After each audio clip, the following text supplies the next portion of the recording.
Another home game, another home win, another Tala masterclass. First with the bat, then with the spin choke, and second home win in a row. And we beat Delhi Capitals by 27 runs. Pretty convincing performance, especially with the ball. Batting, we were not so much, but I'll get into details in a bit. And we are in pole position to qualify for the playoffs and especially top two, which gives ourselves a second chance, a best chance, shall I say, to go into the final and win our fifth cup. It is what it is. And before I go into this review, I would like all of you to make sure to smash that like button to pieces. Every like does help the algorithm, does help the reach, obviously. Make sure to subscribe to PB Talks as well for more things CSK. I'll be doing every single match reaction for every single CSK game for this whole season. And I will be doing a playoffs preview as well for the 4 teams. And I will be doing a season roundup towards the end. So make sure you are tuned in for that. So, Dhoni won the toss again. Put CSK in the bat, to be fair. Generally, you would think on a night game, at Chepauk, you would like to win the toss and choose to field and then look to chase a target.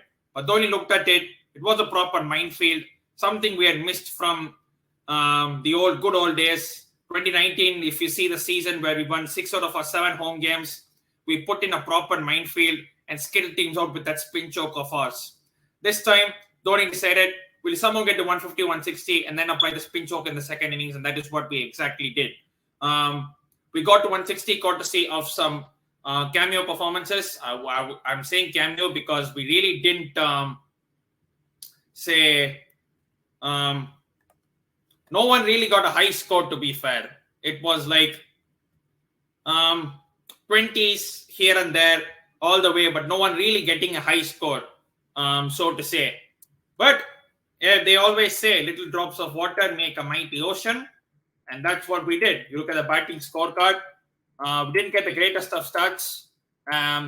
Spin choke was inevitable, and Delhi spinners were obviously going to have us in a bit of a shell because they have some good spinners, the likes of Akshar Patel. They have the likes of Kuldeep Yadav, Lalit Yadav, who thought he bowled really well in the first 2 overs, and the last over he gave 23 runs. Khalil Ahmed and Ishant Sharma actually started a bit decent. Mitchell Marsh at the end getting 3 wickets. But if you look at that scorecard, no one really kind of broke free apart from maybe Shivam, Dube and MS Dhoni Namatala at the end. Gaikwad got off to a start and then got out. Devon, Conway tried to sweep Akshar Patel. First ball, I don't know why you would do that. First ball, you look to see how the spinner is coming about and then look to take him on. He went first ball and he got out. Rahane came in, got a few good shots. But one thing I really was impressed in the middle overs is that on a spinning track like this, on a track that is stopping, you cannot keep on going for your shots. Sometimes you have to play it smart and try to take the single here and there. Every ball looked to take the singles. And that is where we excel, and that is where Delhi failed. And especially in overs 11 to 15, if you look at the run rates between Chennai and Delhi in the innings progression, power play was more or less similar. Only difference is the wickets. 7 to 10 was again more or less similar, and even the death overs is almost the same. It's only that the part 11 to 15 for Chennai and Delhi, which is light and day, which is why Chennai won the game. And this is because we smartly played and we played it with singles all around. We took the occasional risk, but we ensured that we always kept the scoreboard ticking. Delhi, what the problem was, they played 3-4 dot balls, and then the next ball they would compensate with a 4. Again, another 4 or 5 dot balls, and then they hit a 6. So eventually you're playing at 100 strike rate. So what is the point of that 6 if you're not going to take singles? So many dot balls Delhi played, and at this point of time where you're looking to string a series of wins, because they won 2 on the bounce before this, and you would think they would come into this with some good spirits and bat its total out. The way they managed the game was extremely poor, and the way they went about their innings as well was poor. But let us go through the Chennai innings a little bit more. Shivam Dube came in and did Shivam Dube things. Came in, hit 3 sixes, and was just out. Ambati Rayudu got a start, never really carried on. Ambati Rayudu was caught and bowled of one of the greatest catches you'll ever see in this IPL. It's normally difficult for a cotton board, especially when you're bowling and you have to get back into position, and then get back in the position and catch is a different thing. But when you're getting back in position, not only that, and you dive to your right and hold it in one hand. He didn't even hold it in one hand, literally hold it like this with his fingers. That's how you know the catch was brilliant. And that was probably one of the greatest catches we'll see in this IPL from Lalit Yadav, possibly taking the flow from the CSK innings that Rahane was slowly starting to build. Moeen really did not get going. He was struggling, and he fell to Kuldeep Yadav eventually. Gaikwad again, same mistake he did as of Devon Conway. Akshar Patel came in the first ball. He tried to take him over, and he perished in the process. Rayudu, as I said earlier, kind of got a bit of flow. Jadeja was here and there at best. But then came the Tala, then came MS Dhoni, who is only 41 years, as people keep telling. Oh, he's old. He's only 41 years old. His knees are not properly functioning. You could clearly see in some of the games before he struggled to run those twos, which he does in his sleep. And still he managed to come in, hit 2 sixes, hit a boundary, and then get out, giving that much needed impetus. And those 20 runs made a big difference at the end. 27 runs, and those 20 runs were mostly from the bat of Mahendra Singh Dhoni, 20 of 9 balls. That could have made a huge difference. And then at the last when Dhoni got out, Tushar Deshpande came into bat, and he was a left-hander. Who knew? Man's holding his bat in left hand. I'm like, wow, are you actually a left-hand batter? Good for you. Because none of us knew this, to be fair. He didn't need to bat in any of the games. So we were genuinely surprised whether he was actually a batter, and even more surprising is he's a left-hander. I'm like, dude, you're a left-hand batter? Good for you. We somehow managed to get to 167 for 8, and we knew this was a pretty competitive total in the sense that this was a spinning track, this was a minefield. Look at the bowling figures.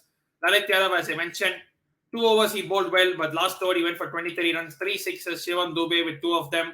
Akshar Patel doing Akshar Patel stuff is a proper bank where you can do a fixed deposit. You know what you're getting from Akshar Patel. He is a proper fixed deposit bank.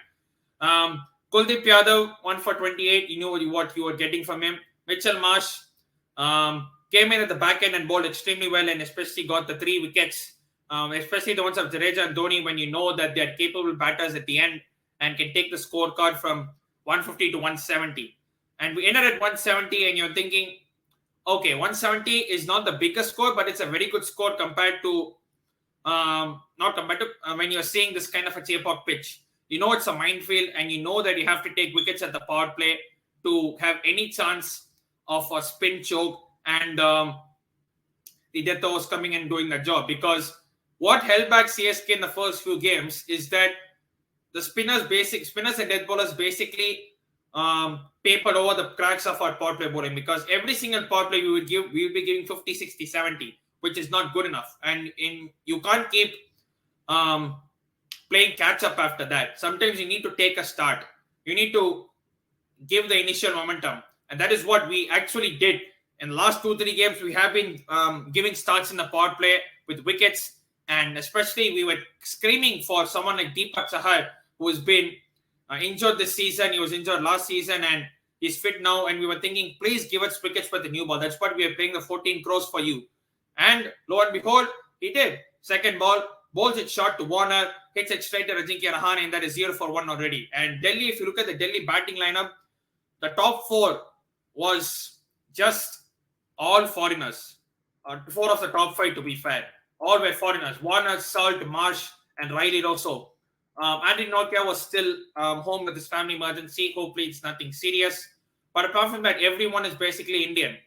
And you needed a big start from all your batters, and none of them gave that, to be fair. Phil Salt came in, hit a few shots, and then he got out. But Deepak Chahar, man, I have to commend him the way he was bowling, the way he was getting some swing, the way he left Phil Salt absolutely confused on what to do, because you look at some balls, Phil Salt was playing one way, ball was going the other way. And now Phil Salt, what he tried to overcome that was by getting down the wicket and playing his shots, which, to be fair, worked at some points. And then Dhoni came along, and so Phil Salt cannot take the risk of coming down the track. He bowled it short and wide. I don't know why Philip Salt was trying to flat bat it straight past the bowler. He got a top edge and an easy catch from Ambati. That was another big wicket.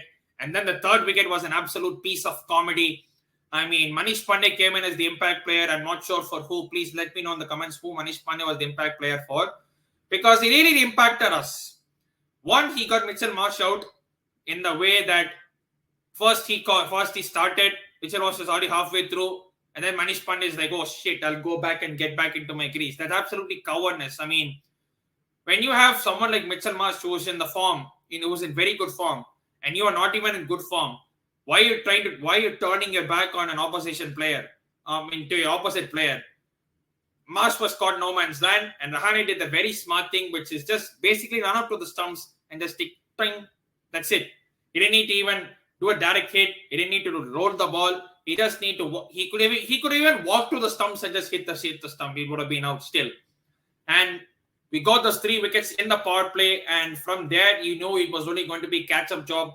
Manish Pandey really also there, not really breaking stride. As you see, both of them not even 100 strike rate. And that is how our spinners were superb, especially the likes of Moeen and Ravi Jadeja. I mean, as much as how good they were, you have to question the intent of the Delhi batters, because 3 dots and then a 4. 4 dots and then a 6. 2 dots and then a 4. You're effectively playing at 110 strike rate. What is the point of those 4s and 6s if we're not going to back them up with singles? There were a couple of overs they were doing that, but they needed to do that on a more consistent basis and not play so many dot balls. I think there were more than 50 dot balls, which is absolutely unacceptable at this stage of the season when you're trying to win games to make a last sneak into the playoffs, and you cannot play 52 dot balls in a chase of 167. You need to. I know the pitches are tough, but it was not like spitting like here and there. It was not like everywhere the ball pitched it was turning viciously. Most ball did stop on the wicket, so I think you could have played. Definitely use the soft hands, take the single here and there, and then go from there. But they didn't do it, and that's ultimately what has costed them. You look at the likes of Akshar Patel and Lalit Yadav coming way down. They should have come up instead of Ripal Patel and maybe even Manish Pandey. Maybe Akshar Patel could have come in at number 4, to be fair. You need someone to give you the attacking impetus, and at this point, Manish Pandey is just simply nowhere near it. Yes, he got done in by a brilliant one with Pathirana, but he was struggling anyway. It was only a question of when he was going to get out and not if he was going to get out. Jadeja, Moeen Ali with the spin choke, and Akshar Patel and Lalit Yadav did give a few blows at the end, but it was too little too late as they ended at 140 for 8. Look at the bowling figures. Deepak Chahar doing what he does best in the power play. 2 wickets in the last power play, and then again 2 wickets in this power play. Hope he can continue, and this is the right time to be peaking at this stage of the season. Deshpande was unlucky not to get a wicket. Maheesh Theekshana, he only needed to bowl 2 overs, to be fair. Jadeja and Moeen Ali were absolutely superb. The batsmen couldn't differentiate between them, to be fair. The finger spinners showing their ability yet again. And Matheesha Pathirana. What do I say about this kid, young kid, 20 years old, and he's just ripping it apart. And he's so accurate. That is the thing. Yes, he did go for a few wides, and last out he did go for 3 boundaries. Maybe he took it a bit too casual, thinking that the game was over. But he was on point. Throughout the game, he was on point. And even though he gave his first ball for a 6, he came back with some brilliant deliveries. And he's just on target. He just knows what he's doing. He only comes after the 10th over, and he does his job. And that's it. There's nothing else you have to say. Nothing else you can say. Nothing else you need to say. And that's it. We just keep on going on, and we march on. That's 2 home wins in a row. We next play the KKR on Sunday, and it's going to be interesting to see how the team stacks up for it. And let's have a look at the quick points table before we wrap this up. You see here, Gujarat are first. I think they will finish top. Chennai are second on 15 points. Mumbai are third with the game in hand. But even if they win the game in hand, they're only getting to 14. Lucknow will get only to 13. So Rajasthan Royals, Kolkata Knight Riders, of course, who play tomorrow, and the rest follow. So no team is qualified as of yet.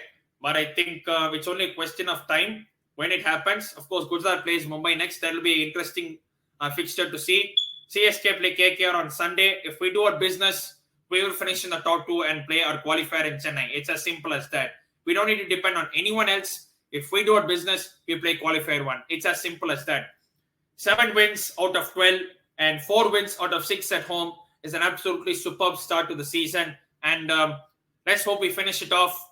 Kolkata and Delhi, for where we want to be, we have to be winning those 2 games. There is no excuses. We may look at this bench strength in the final game if top 2 is secured, but it remains to be seen how things pan out our way. But that is it. And if you're new to this channel, once again, make sure to smash this like button. Make sure to hit the subscribe button. Make sure to hit the bell symbol every time I upload videos like this or go live. I will be doing the live of Chelsea versus Manchester United in the Women's FA Cup final, as well as the CSK KKR match review, and mostly the Austin Away Diaries vlog. Make sure to check in for all of that. And as I keep saying in the end of every single video, make sure to stay safe and wash them hands. And I'll see you all in yet another video. Otherwise, Nandri Vanakkam PB Talks signing out.